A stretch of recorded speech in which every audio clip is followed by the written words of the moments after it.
No grip, no friction, no wear. That sounds fancy, right? You really are a forensics detective for tires, Thomas.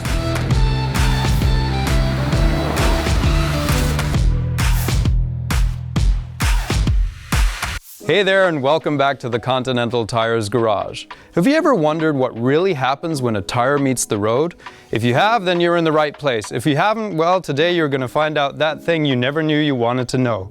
Because there's a lot more going on than you can see. Every single rotation creates the grip that keeps you safe, but it also causes the tire to wear down over time. To help us better understand this, I brought in some expert help. Dr. Thomas Kramer works as a tire wear specialist at Continental. Thank you for coming along.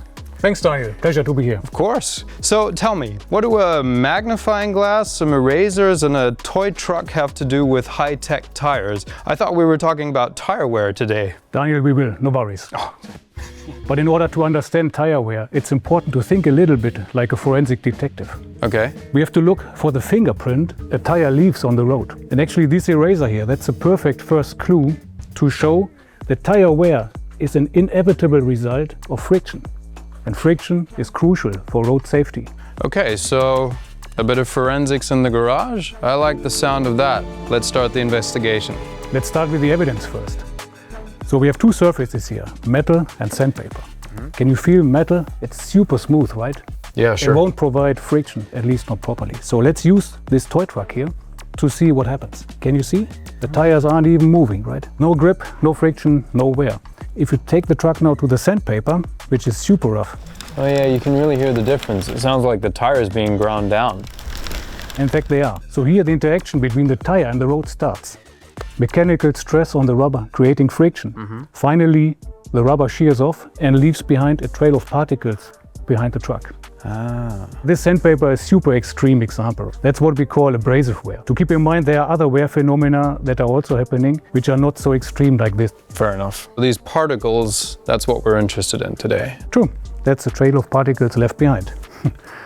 So how does this help us solve our case? Let's have a look at tire road wear particles. Sure. Those have been collected on a vehicle while driving on the road. If you would collect road dust, you would be surprised how super complex this mixture is. It consists of many different materials, and tire road wear particles being just a tiny fraction of it. If you have a deeper look into the tire road wear particles, you will figure out those are complex mixtures as well. They're a mixture of tread and road minerals, for example. And that's the reason why we invest so much in research to better understand those and to better understand the wear phenomena itself, to minimize the wear, to minimize the environmental footprint of our tires. But what about the erasers? What's the job of an eraser? Rub out my terrible drawing.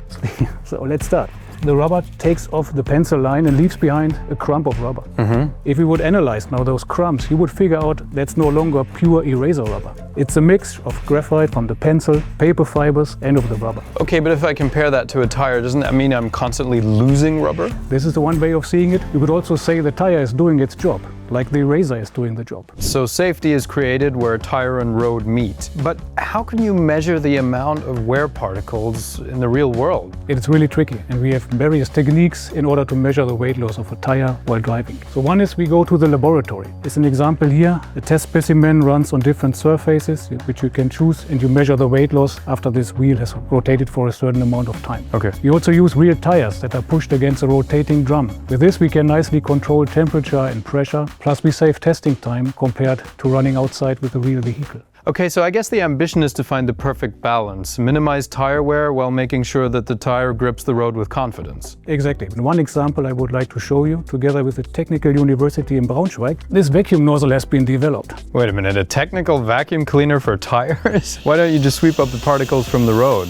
You would collect many different materials, foreign materials. So in fact, we clean the road prior to the testing. The wheel is running in front of the vacuum nozzle, collecting the particles emitted by the tire while driving. But that's not where we stop. We were interested in also learning more about the particles emitted depending on the driving scenario that you do, like steering, braking. Imagine this one, feeding this multi-sampler device. So you can see those little chambers here, which allows us to collect particles depending on what the driver is actually doing. So let's say braking enters this chamber, steering this chamber, driving straight this chamber. And afterward, we can analyze the particles. So you can actually tell if more wear is created, if somebody brakes hard or is turning sharply? You really are a forensics detective for tires, Thomas. We are also interested in real-time data. What's happening while the vehicle is driving. For this, we have this special device. Here, the particles are sorted according to their size. That sounds fancy, right? So I prepared those sieves, different mesh size, a large mesh, the medium-sized mesh. I brought some sand along to stand in for the tire and road wear particles. So, sand going through. And now we can sort it. This, and that. The large rocks are at the top and the finer dust goes to the bottom. This device works with a similar principle. Here and here, obviously different mesh size. Now the tire road wear particles are by far smaller, so you can see the tire road wear particles on the sieve here. It's collected. And this is happening while the vehicle is driving. We get the data, how much is entering each stage in real time. It's like a high-speed obstacle course for dust. Right. And this allows us to tell if you're braking or steering, how such events change the particle size distribution here. Could you even tell if a driver was guilty of driving too aggressively? Your individual driving behavior is the largest influencing factor when it comes to tire wear. It's even larger than the tire design itself. However, we as tire manufacturers focus on the things that we are responsible for and that we can influence, which is tire design and tire materials. Okay, Thomas, so you've aced the tech, but if I'm driving around like a maniac, the innovative technology isn't really going to help me very much, is it? No, it's not, Daniel, sorry. If you drive like a maniac, your tire wear rate will skyrocket. Okay, so the cleanest tech in my car actually isn't the vacuum cleaner, it's my right foot. We as tire manufacturer, we just can't stop here, right? So it's our responsibility to improve our products, to learn more about the wear process. That's the reason why we have explained all those things here today. It's meant to improve our products, to minimize the wear rate, to minimize the environmental footprint, while maintaining the performance drivers rely on. So, the case of tire wear isn't solved yet. And that's why the investigation continues, Dr. Kramer. Thank you, Thomas, for the fascinating deep dive. My pleasure, thanks. See you next time on the Continental Tires Garage.